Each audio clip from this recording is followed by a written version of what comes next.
Okay, so now I'm going to go over what to do if they take on c5.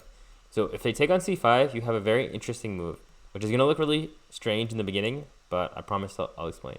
So knight takes, bishop takes, and now we take on c5.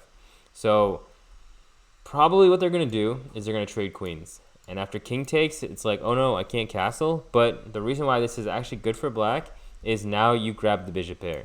The bishop can only pretty much go to d3, and after take, black is better here because you got two bishops, you got a pretty open position, and they got a weak pawn on d3, an isolated pawn. So already here, we're happy to go to this endgame.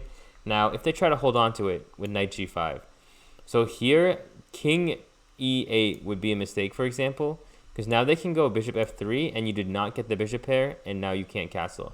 Once again, it's an endgame, so I'm not going to say it's like a terrible thing to have, but there is a better move here, and it's once again, it's going to look very strange. You're actually going to go f6 here. So at first glance, knight f7 check looks like it just wins an exchange. But take, and now this knight is trapped. You are eventually going to corral this knight. Now, one thing to remember is don't be in a rush to take it. If you try to get it too fast, you might get in trouble. But eventually, you're going to go like g6, bishop g7, or bishop d7 and move the bishop.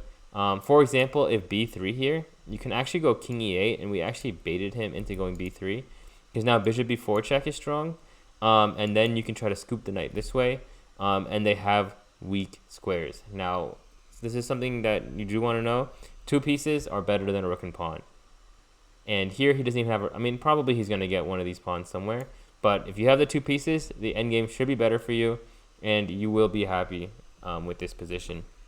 So if they take on c5 like this, we're going to take on e4, and we're going to purposely trade queens. If they don't trade queens, if they go bishop d3, I mean, you just got a better version.